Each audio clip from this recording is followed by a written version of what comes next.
Welcome back to The Rose Report, a podcast where lawyers break down legal issues embedded in current events. I'm Madelaine Braggs. I'm Olen Lenets. And I'm Gauthier.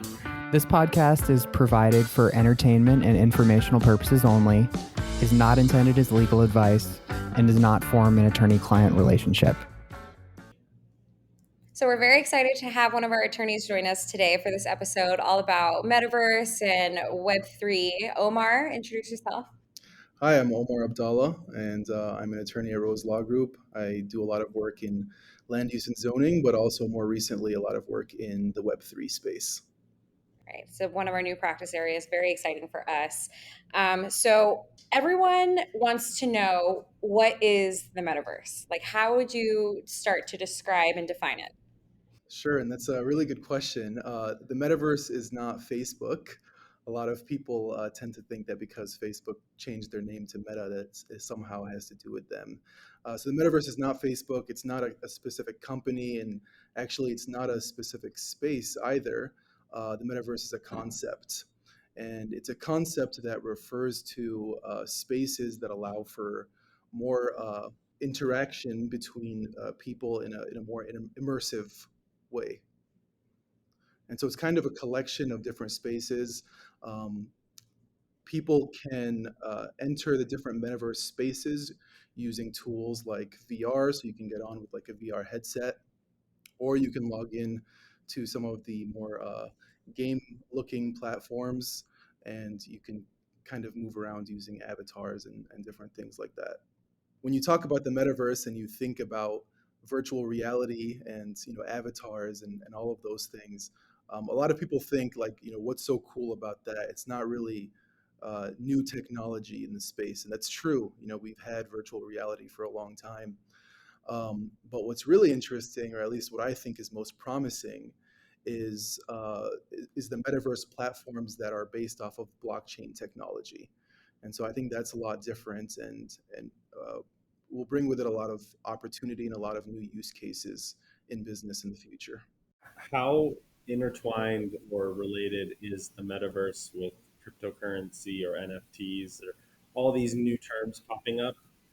If you understand or dabble in one, is the other one necessarily linked? Is it, are they standalone things? How is that? Web3 is the umbrella that covers these new internet technologies, right? Right. Okay. And then blockchain is tighter, secure data in transactions, right? You can say, nice way to say it. So I would define blockchain, which I actually pulled this definition from the internet, but blockchain could be defined as a digitally distributed, decentralized public ledger that exists across a network. And so the blockchain technology is what makes all of the different Web3 applications possible.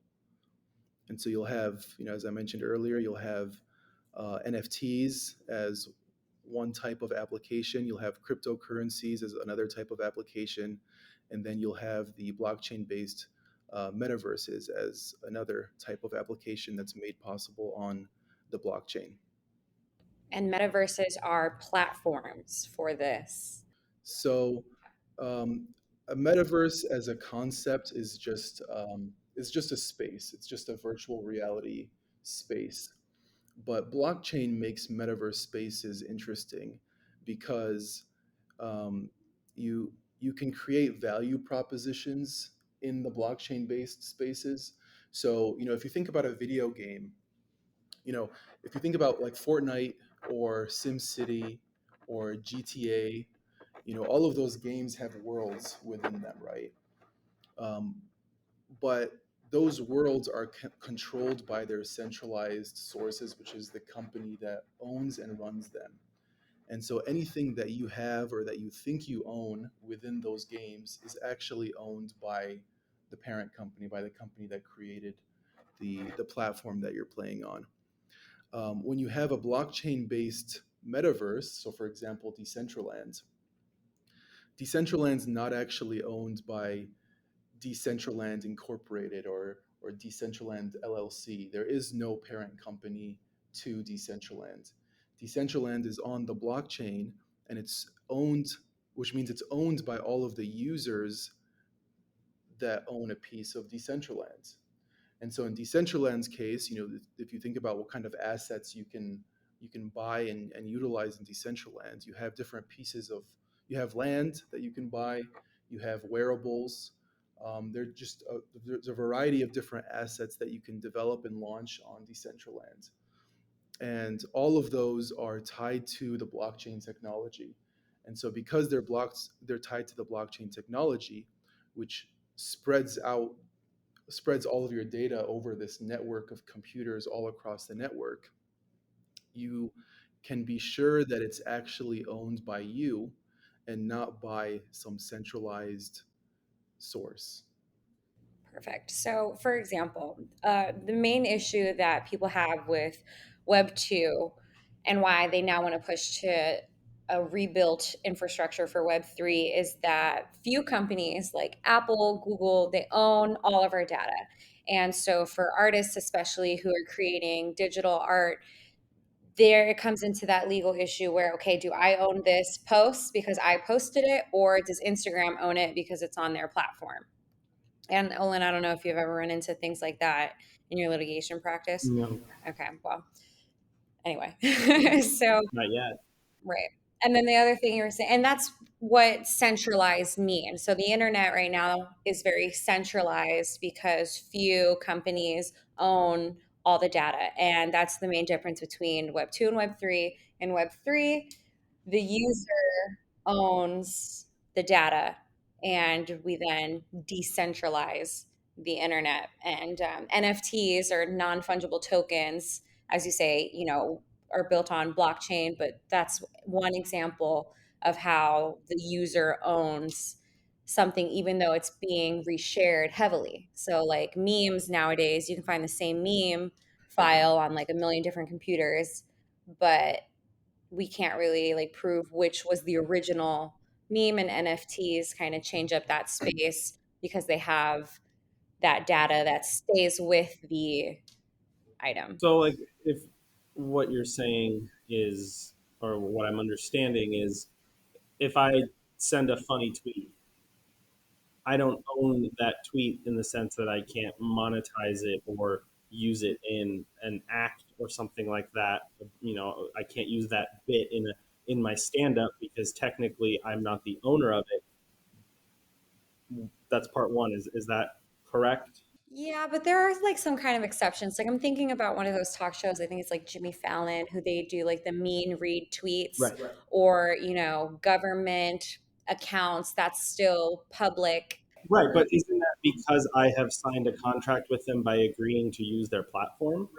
So where's the confusion? I think that's pretty clear cut. If you use an app or you use a product by a company, even if it's uh, a product that encourages or is specifically created to share ideas, because you're using that platform, you're giving, I wouldn't say giving up the right to claim it, but in and of itself, that's literally the end user license agreement that you Well, agree that to. just depends. That just depends on the particular software or company that the platform you're on, But right? also So there's no maybe there. confusion about it. That's the problem, is that the users want to own So like what they're when I putting on the when I draft platform. a pleading in Microsoft Word, am I not?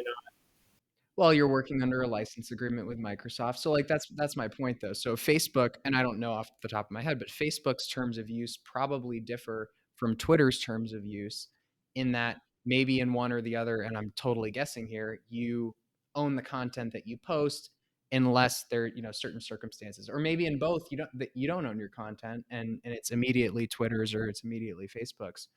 But I think the point is that in both of those cases, there's a company that controls who owns what on their platform.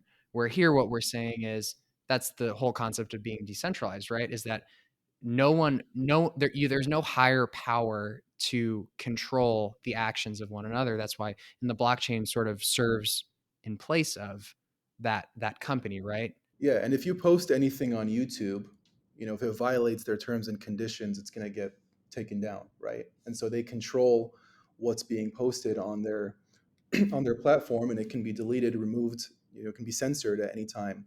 And so one of the points that people like to talk about when it comes to Web3 is that you won't be able, or no one will be able to come in and try and censor you.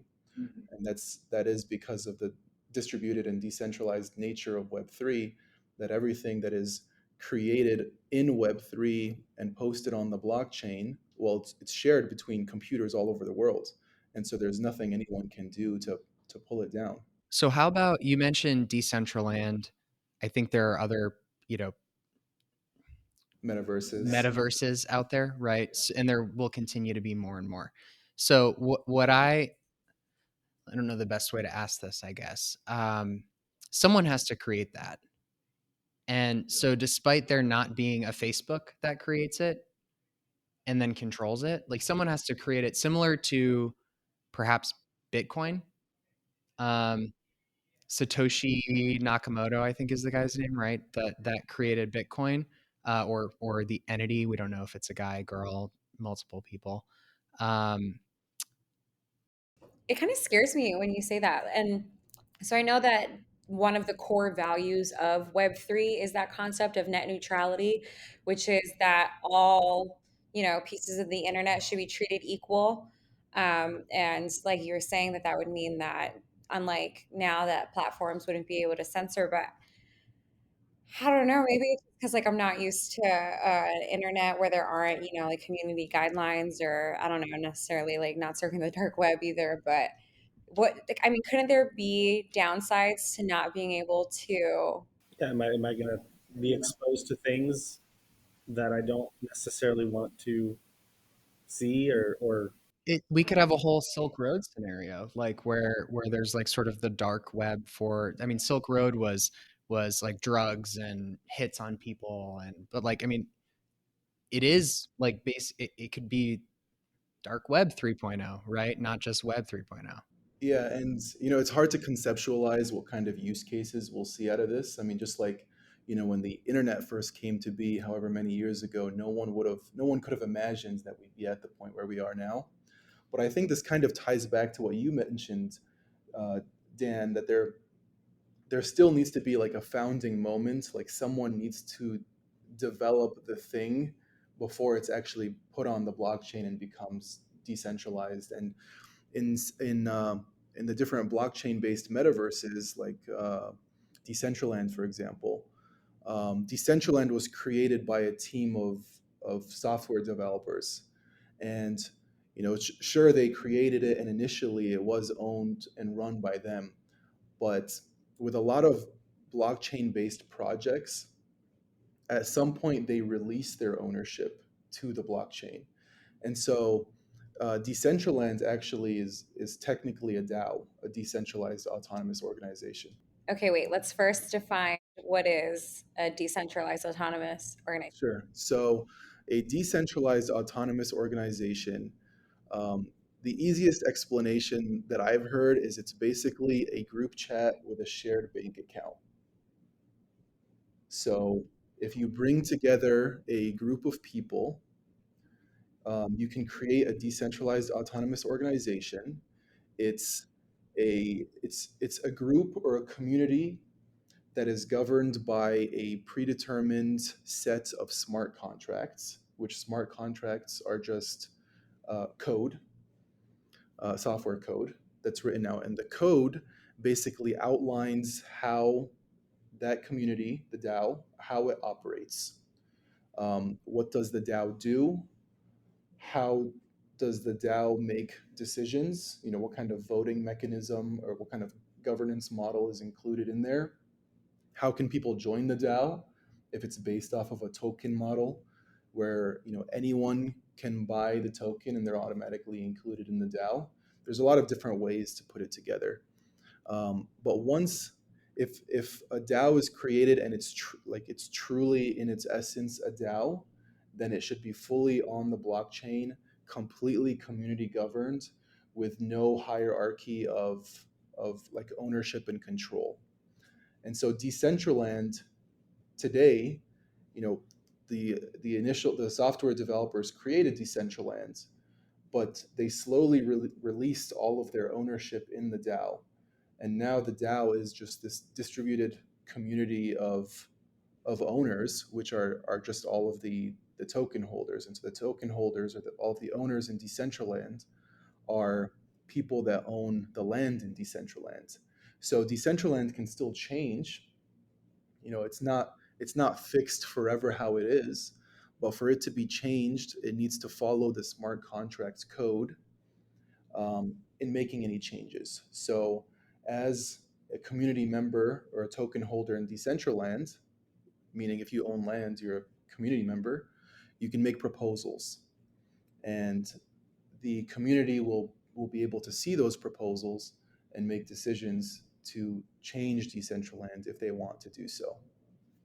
But there's no parent company, there's no Decentraland Incorporated that is in charge and makes decisions on behalf of the entire community. Is this may be a overly technical question, but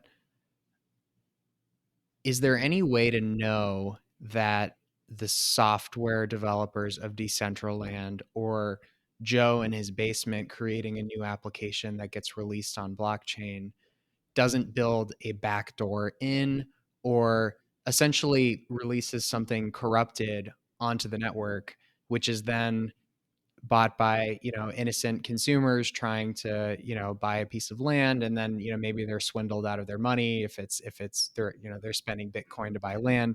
Like, I assume there's no protection in place for that, because there's no governing body to regulate it, right? Yeah. So everyone will say, blockchain technology is this trustless, technology, like you can trust it completely. But you're right, anyone can develop some set of code that will really, at the end of the day, be a scam of some kind. Um, and to prevent that, a lot of the big projects will be audited. So there is auditing that takes place where you'll have other developer groups that'll come in and they'll audit your code before you launch it. And so, you'll see that a lot of the reputable projects will show that they have been audited by third-party auditors that confirm that their smart contract code is legit and, isn't just a scam, or isn't a rug pull, which is the common term that you'll see. And it's not just the different blockchain-based metaverses like Decentraland that are reviewed for their code. It's also new tokens and new cryptocurrencies that are launched, because if you're going to invest in a cryptocurrency, you want to know that you can both buy and sell it. And so there have been cryptocurrencies that have been created where you can only buy but you can never sell, and it ends up being a rug pull is what they call it. And so if that cryptocurrency hasn't been audited, then there's no assurance really. And in the world of blockchain and cryptocurrency, if there's no recourse, if you send your money in one direction, there's no centralized entity that you can go to and ask to look into it and find your money. And if the person that has created that rug pull crypto is completely off the map and anonymous, and no one knows who created it because it's all on the blockchain and decentralized, like, you couldn't even go after them for fraud, right? Because you don't know who that person is necessarily. Right. The only identifier in most cases is a cryptocurrency wallet address. Right. So if you create a wallet, a blockchain wallet like a MetaMask wallet or a Coinbase wallet, you'll be assigned an address, a wallet address, which is just a sequence of numbers and letters, a long sequence of numbers and letters.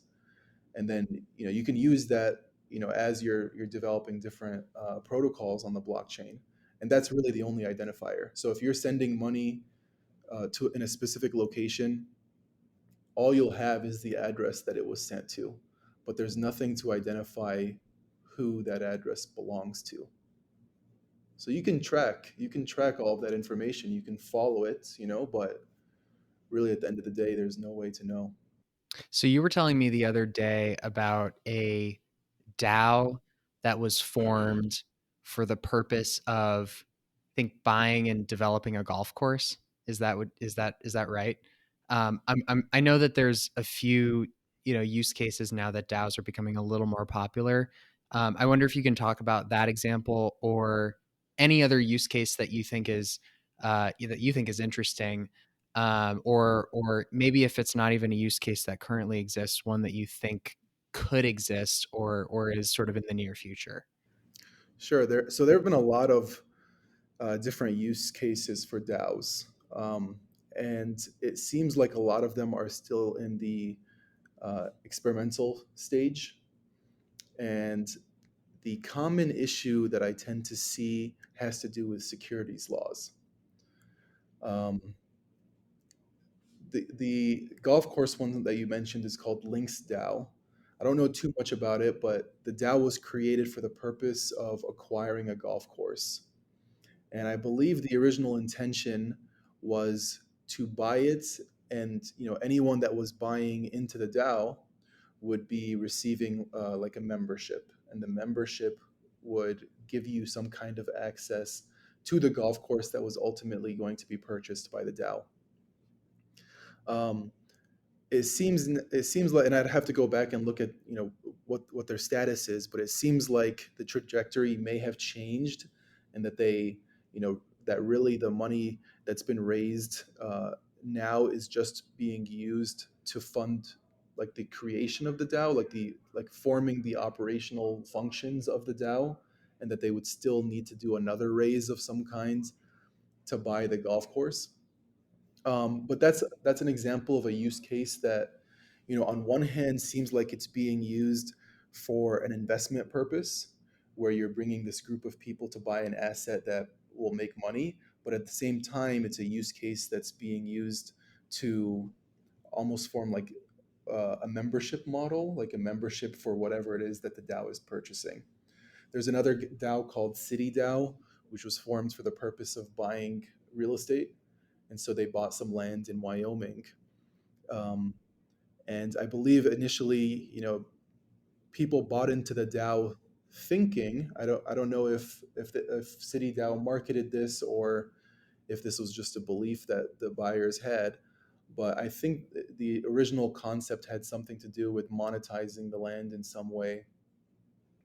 Um, but now, now that they've raised the money and bought the land, it's a little more complicated once you start to think about the securities regulations and whether or not you can actually monetize the land and distribute those funds to buyers of the DAO, because you deal with accreditation and Oh, all of absolutely. those It things. doesn't fit within the framework of Yeah. US securities laws at all, So I which think, is, I yeah. mean, DAOs are really interesting. I think we'll start to see a lot more experimenting with them, but they're interesting because, it's a mechanism that can be used to raise a lot of money quickly, because you can get, you know, cryptocurrency funds from anywhere in the world to a shared wallet, and the shared wallet can be trusted because it's shared, it's owned by the DAO, and so there is no single person that can make decisions on how the funds are used, and they need to be um, the funds need to be used in a way that follows whatever the smart contract code says,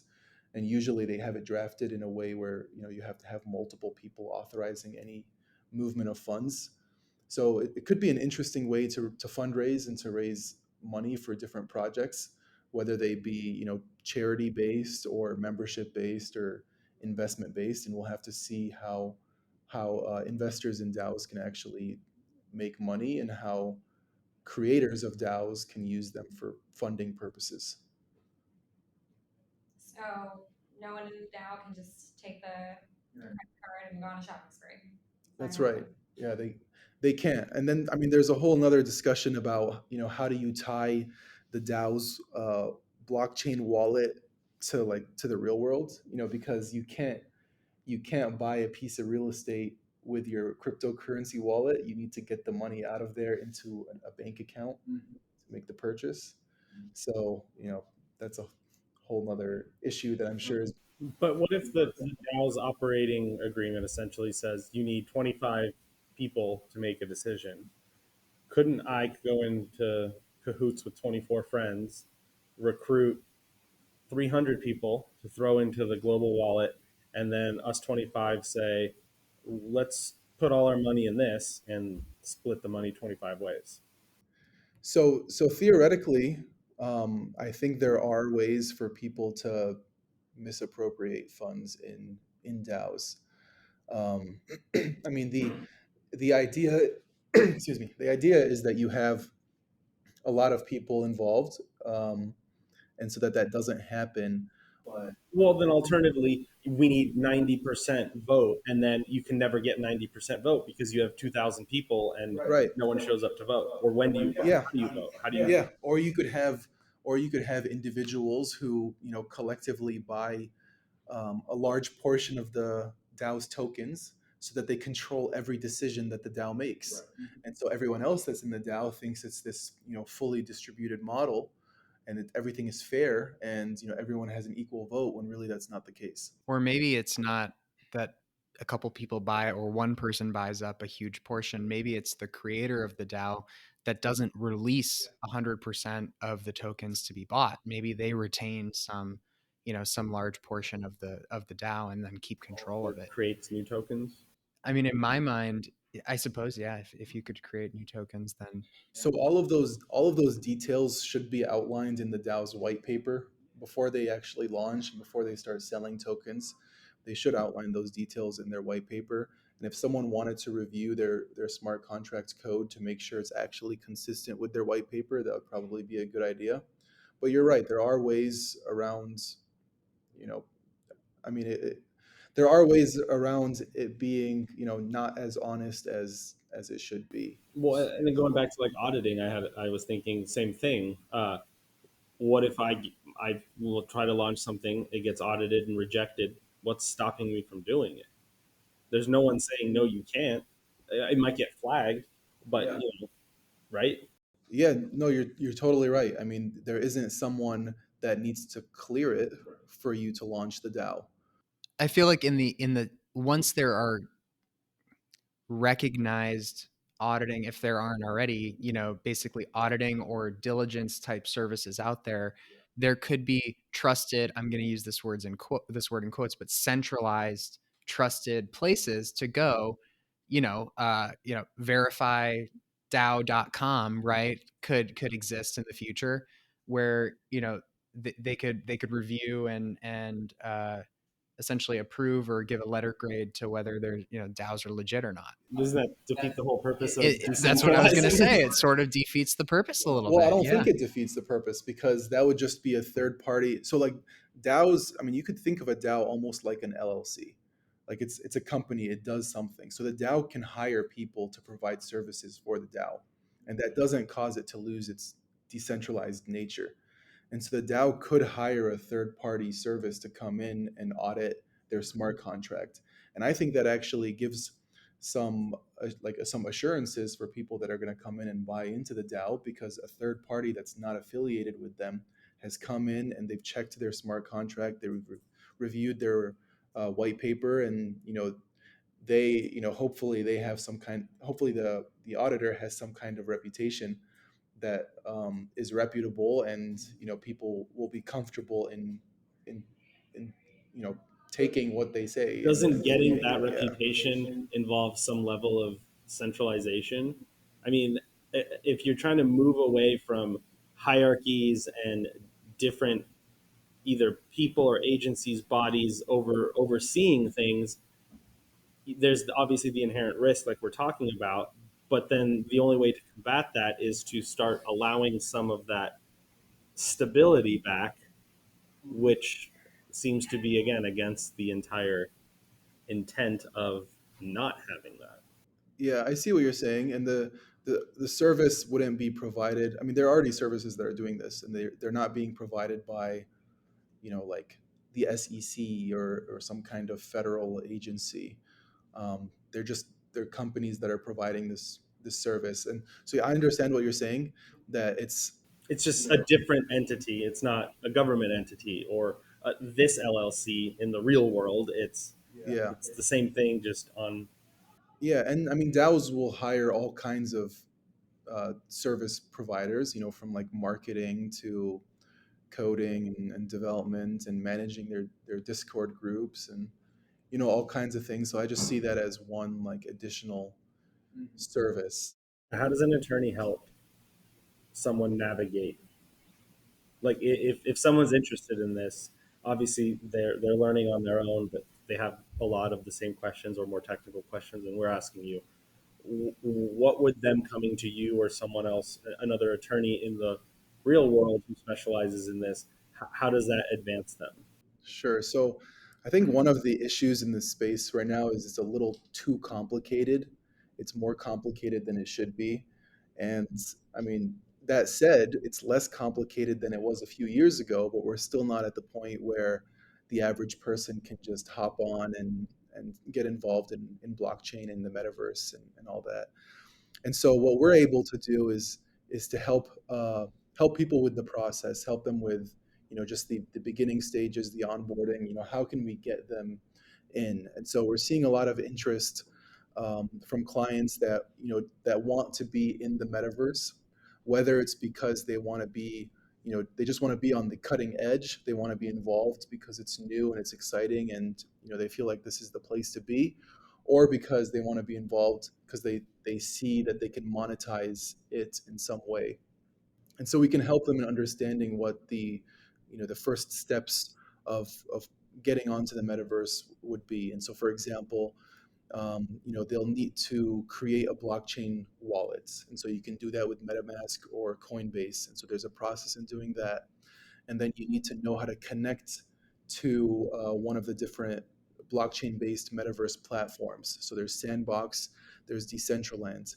When you get on Decentraland, it's not as straightforward as it should be, but you need to know how to purchase Decentraland's native currency, which is called Mana. Well, how do you purchase it? How do you get it to your MetaMask wallet? And then how do you connect that uh, to your Decentraland so that you can actually use it?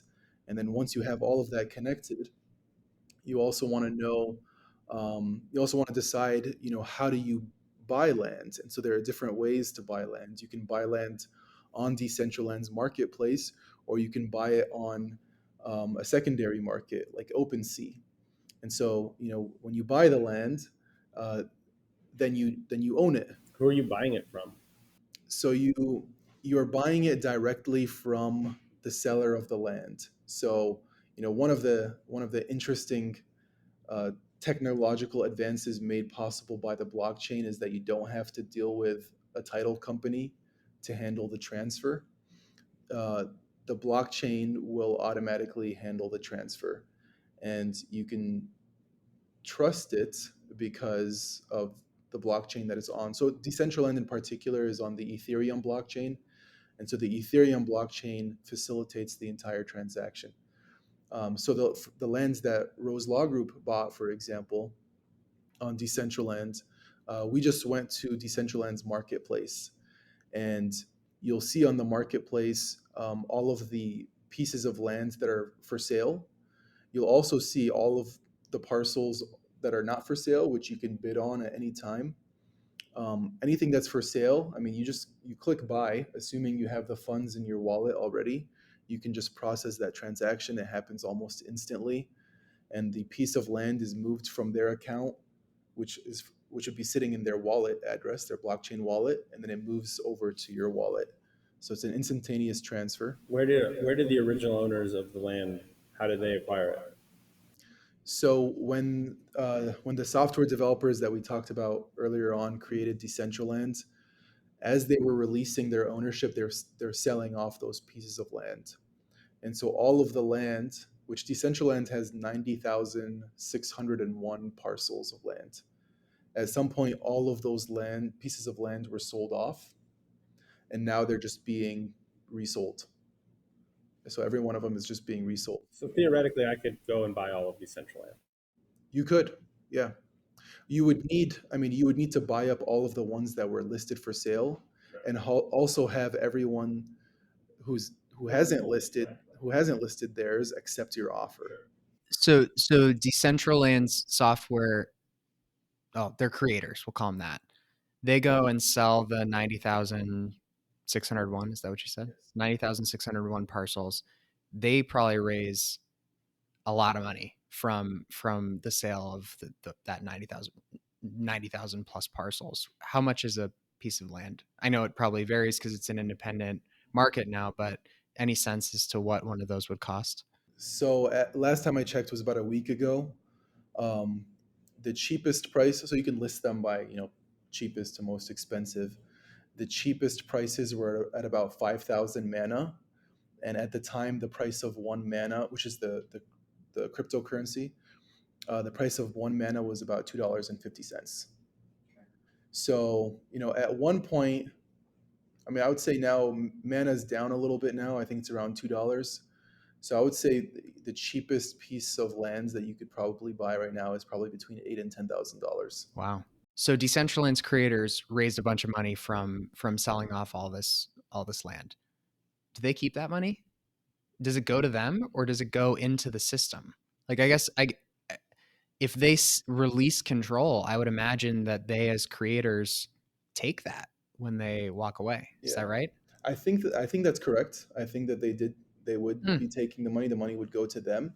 But I don't know how much money they made because, at the time, I mean, I think it was 2 or 3 years ago when they created Decentraland. And, up until the time Facebook changed their name to Meta, the price of one mana coin was less than $1. And then when they announced, their leap into the metaverse, the price of mana, along with all of the other metaverse tokens, shot up like crazy. I think mana's high was like $6 or $7 a coin. So, a few years ago, I think mana was just like pennies. Mm-hmm. So what's practically stopping me besides coding ability from creating Olen's metaverse and launching it and making a boatload of money on my 90,000 parcels that I've coded and sold? Yeah, anyone that has the know-how to do it can do it. There are new metaverse, blockchain-based metaverses popping up all the time. I don't know how many there are now, but it's in the hundreds. And so there are only a few that are, kind of recognized as the dominant ones. So, those would be Decentraland, Sandbox, and I think Crypto Voxels. Um, If there are a they few come out others. with a Sims like Decentraland, where it's like just like playing with Sims like back in the day, I loved, but it's like Yeah, real estate, I'd be there. I'd be It's all like up in it. Second Life, right? Second Life and Sims, and yeah. they're I all don't know if you yeah, guys know RuneScape, but I want to see yeah, one that's like RuneScape. RuneScape. Yeah, Yeah. Yeah, for but sure. I mean, one of the like, who knows if one of the current ones today will be the dominant metaverse. It's very, I mean, there's no guarantee that any of the ones today will even be around. Well, they'll be around, but who knows if they'll be relevant. That's you went right where I was going to go, which is I just looked up while you were talking how many cryptocurrencies there are, how many tokens there are. There's over 8,000 as Oh of yeah, January 1st. So like we don't know. Olin's Decentraland may flop along with the thousands of others that are going to be created, and we don't know. Just like we don't know, even though many people will claim to know that Bitcoin will be the predominant cryptocurrency. We don't know that for a fact yet, which is sort of what makes this so interesting, I think. but we are seeing a significant amount of investment from big companies and big players in some of the Like who? spaces. Tell us some deals that have caught your eye. Sure. So, tokens.com, for example, and I have some notes, um, is a decentralized asset investment firm. And they recently bought 116 parcels in Decentraland for $2.5 million. And so, what they're doing with their land is they're developing it into a fashion district. And so, I read that they envision this to be like the Rodeo Drive of the metaverse, and their vision is to develop all of this luxury real estate in Decentraland that they'll lease out to the luxury brands. So who knows? Maybe we'll start to see some luxury brands jumping into these spaces and actually leasing them out. But that's the goal. And so $2.5 million is a lot of money. There's a company called Republic Realm, which is I believe like a private equity fund that invests in the metaverse.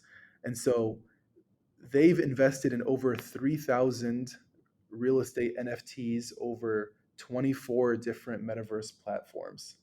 So every piece of land that you see in the metaverse is technically an NFT, a non-fungible token. Um, but yeah, 3,000 over 24 platforms. So that includes Decentraland, that includes Sandbox. Those are the ones that you hear about in the news. They developed a shopping mall area in Decentraland that's called Metajuku. It's Like Harajuku? I don't know where It's the Harajuku district in Japan, in Japan. in Okay, Kyoto. and so you can walk into it with your avatar, and it's this. There's an outdoor like courtyard space in the middle, and then buildings surrounding it. And I remember going to their website, and they say that they already have 40% of their spaces leased. And Wow. so, if you walk into one of the stores, it's this online fashion brand. They have a website. They actually sell clothing, and they've created a little store in the space that they're leasing from Republic Realm. And so you can see some of the items that they're selling there. And when you mouse over those different items, it'll show you like a link, like an outbound link that'll take you to their website. So that's one interesting use case that companies are using Wow. in the metaverse.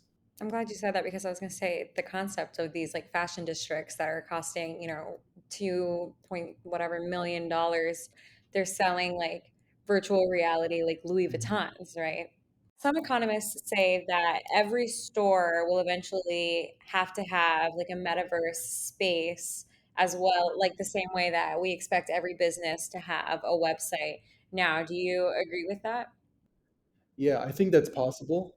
Um, it might, it's hard to imagine right now, but at one point, like you said, like not every company had a website, and now you cannot get by without a website. And so, you know, we don't know if it's going to be one of these metaverse spaces, but there might be a time where there is a metaverse that gets so much traffic that is being used by so many consumers that they expect that you would have a presence there. And I think it's important for businesses to start getting involved now, because even if the current metaverse spaces don't last, you should um, you should get involved and be a first mover in the space so that you understand it, and so that you place your mark in this space as being someone that understands what it is, and recognizes the promise that it holds. Wow. Do you think that the commercial real estate industry in metaverses is mimicking the same trends that CRE is doing in, the real world, where the longer you wait, the higher the costs will go up? Yeah, that's definitely what they believe. Um, and I mean, there are all different kinds of real estate services that are being launched now. Like you'll start to see real estate agents and brokers that are selling metaverse real estate. You'll start seeing, well, we're already seeing investment firms that are buying up land to develop and lease out to businesses. I've been reading about a REIT that was just launched called MREIT, Metaspace Real Estate Investment Trust, which was launched as a token, a cryptocurrency token, and they're using those funds to buy income producing assets in the metaverse, or to also develop assets and make them income producing, and they'd be sharing the yield with buyers of the token. So I mean, an entire ecosystem is being developed, and it's entirely brand new, and a lot of it mimics real world commercial real estate. I'm sure the investors and the buyers will be thinking about cap rates, and like what kind of uh, traffic the different shopping malls or whatever it is they're investing produce. So they'll be valued some way, and I think a lot of it will be similar to how it is in the real world today. Well, and each platform might be valued differently, right? To the extent they have their own currency, that goes to whether they are successful or whether they fail. They all have their own markets, which is just it's really Yeah, interesting. and it's very volatile, that's for sure. Yeah. So Well, this has been, I don't know about you guys. I sure learned a lot today. Hopefully our listeners did too. Omar, is there anything else you want to add before we sign off? I would just say be open-minded. You definitely have to be open-minded in this space. It's worth learning about. So much of it is so new that you don't know what you don't know, and the more you learn, the more different use cases that will just come to you, and you might realize that there's an opportunity in there that you just really can't miss. Also, before we sign off, I just want to remind our listeners that we are now also on YouTube, and you can connect with Rose Law Group, the firm that hosts this podcast, on all of the social networks and also including the metaverse. Also, I want to do a special shout out to one of our listeners, Clinton Carroll from Open Door, who we ran into at the AZ Dealmakers event today, and they told us they enjoyed our podcast. So thank you for listening, Clinton. Thank you. Thanks for coming on, Omar. Thank Until you. next Thanks for time. having me.